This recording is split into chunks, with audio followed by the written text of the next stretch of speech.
Welcome to Tea Witch Treats.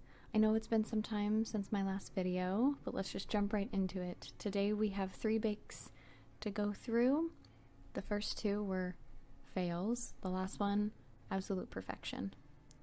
The first bake, which was quite some time ago now, were Navettes.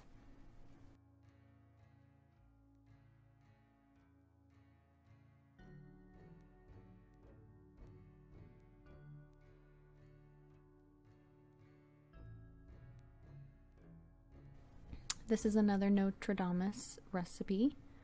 Nostradamus recipe. I don't know how you say that. And they were supposed to be little milk biscuits to drink with tea.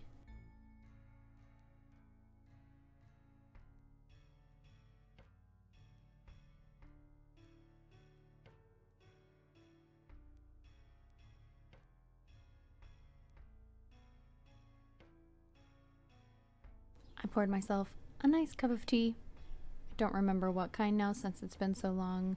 Mixed together all the dry ingredients. I remember this recipe being extremely straightforward. However, kind of strange in the way that you form the dough.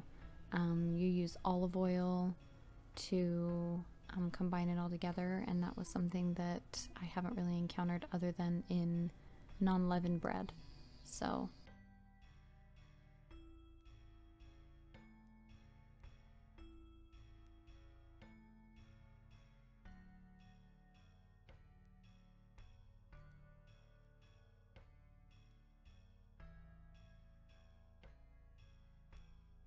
the Navettes were orange blossom flavored. I believe that is a traditional flavor addition to these type of French biscuits, I would say. More biscuits than cookies.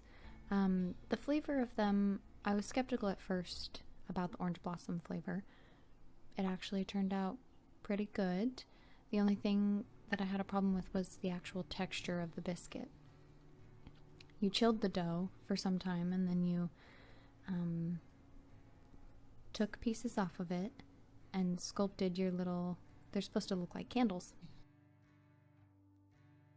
I then glazed them with some milk. And I actually don't have a taste test shot or an ending shot for these. I was not happy with how they turned out, but my family still ate them.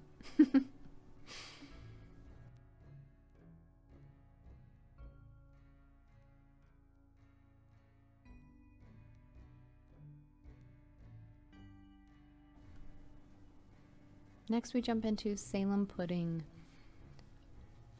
I've never made this type of pudding before. This is more of a soft pudding, like an English pudding or bread pudding. Even though this bake was a complete dud, I'll give you some backstory on the Salem witch trials, which this bake, Salem pudding, is based on. The Salem witch trials were held in Massachusetts between February of 1692 and May 1693. About 330 years ago. So right around this time period, February to May, is when I chose to do this bake. I thought that it was fitting. Throughout the course of that year, more than 200 people were accused of being witches in the colony of Salem. 30 were found guilty, and 19 were executed by hanging. I feel like my bread pudding, as terrible as it is, serves its purpose. At its end, it was goopy and weird, and you put the butter mixture over the top of it, and it was not a bread pudding. I'm sure I did it incorrectly, and next time I try it, it will probably be a lot better. Last but certainly not the least, Bilbo's Tart. This was a fun bake. Again, I always start out with some tea. And I start on the crust. Well, not me, per se. Those little hands you see are my lovely daughter helping me. Pour flour and butter, crumble it, add eggs, and salt. She's so precise. A little bit of water. And then combine until you have your dough. I let it chill in the fridge for quite some time.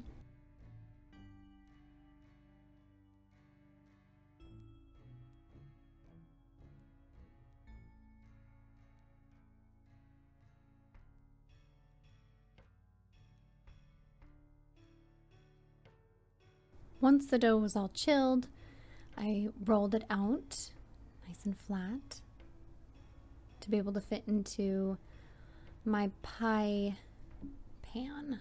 I don't have a tart pan with a drop bottom yet. I hope to have one in the future. But like in my previous videos I've stated, I like to bake really simply, use the tools that I already have. So even though it is a tart, it's gonna look like a pie.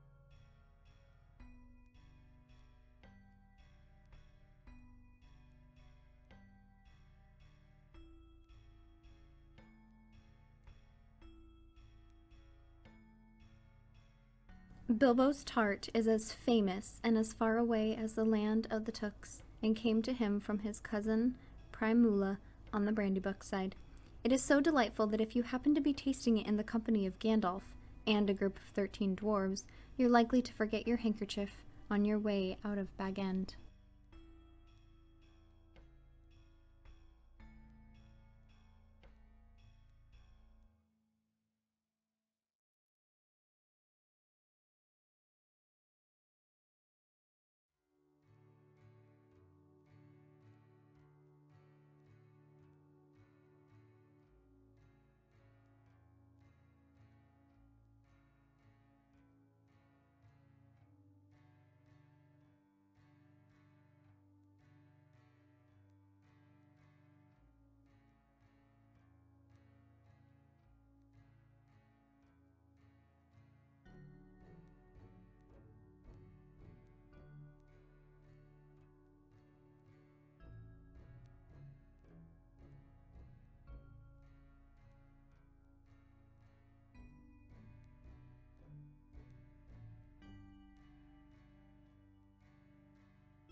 I don't have an ending taste test for you for the tart, but I can assure you that we gobbled it all up.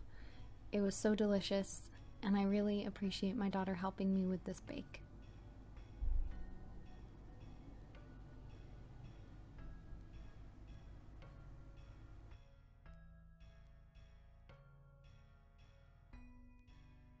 Thank you so much for watching Tea Witch Treats. I'll see you in the next video.